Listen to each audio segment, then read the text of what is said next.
why they had to take some foreign financing for the Trump projects and why they had to turn some other foreign financing down.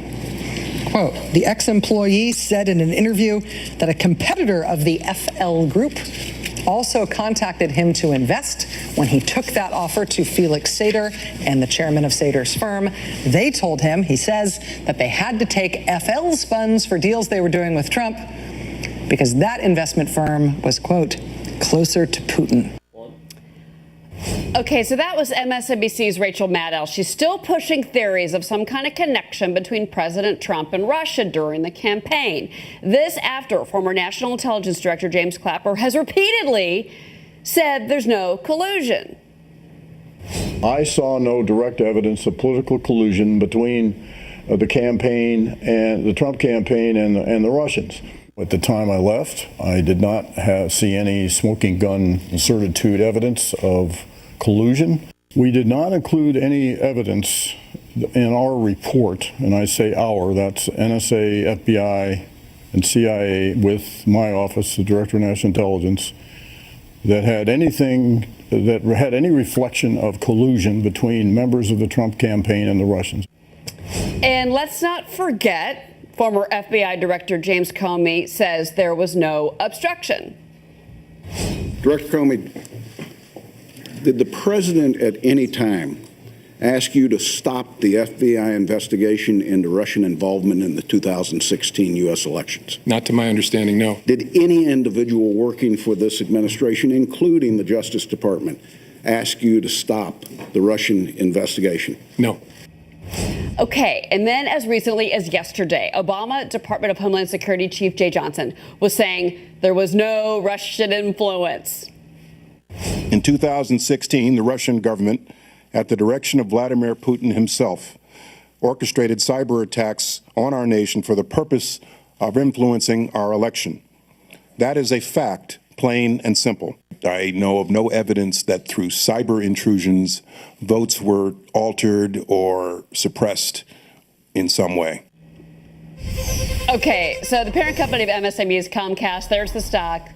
End of the day in the red. Is there a connection? Just wanted to point that out because we're all talking conspiracy theories. All right, let's bring in our political power panel. Conservative radio host Gina Loudon is with me, and Democratic strategist Basil Smikle. Basil, Rachel Maddow, I mean, she just can't let it go.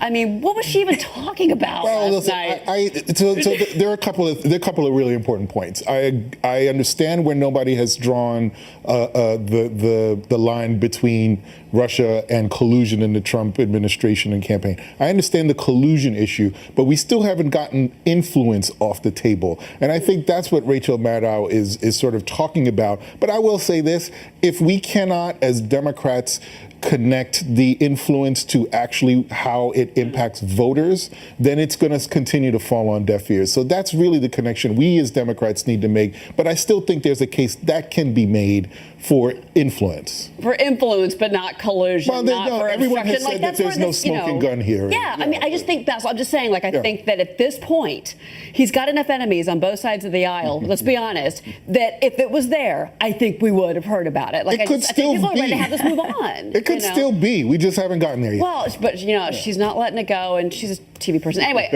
all right, so talk to me, Gina. Last night, you had Kellyanne Conway. She was saying that Democrats have a Russia concussion. I want you to listen to what she said and get your reaction on the other side. During the campaign, I used to say that there's this total disconnect between what Americans are telling us is important to them and what they're being told is important to them. And I see it again now that he's president. The media and the Democrats have this Russian concussion, and they've lost like muscle memory to be able to function in any other way to talk about anything he's doing. But that doesn't mean the people don't see it. Russia concussion. What do you say? I love that she said that. I loved even more what she followed up with, if you heard it, and that was that while the Democrats are talking about Russia, the Republicans are talking about America. And that is what Americans want their elected officials talking about, not Russia. There's more evidence that Bigfoot exists, and maybe that will be the topic of Rachel Maddow's next ratings grab. But what? It's not resonating with the American people. And I disagree with what Basil said, that the Democrats need to be making a connection. No, the Democrats Democrats have been trying to make a connection, and that's all they've done, and that's why they continue to lose. That's why they continue to lose. That's why they lost this week in Georgia and the 3 races before that, because the American people don't want to hear any more about their conspiracy theories. First of all, those races have nothing to do. Those races were built in long before Democrats were talking about Russia. The results of those races were built in months ago. So I think I want to extricate one from the other. Why did you guys spend so much money? That's why they invested $30 million and the truth of the matter is, I actually don't agree with that. And I have to say, in all honesty, I don't agree with that. I think that money would have been better spent putting it into the party apparatus rather than into those individual races. But that's just me. Oh, that's just me. We could go on. I wish we had more time. Gina Basil, thank you so much. That was great. Appreciate it. No problem.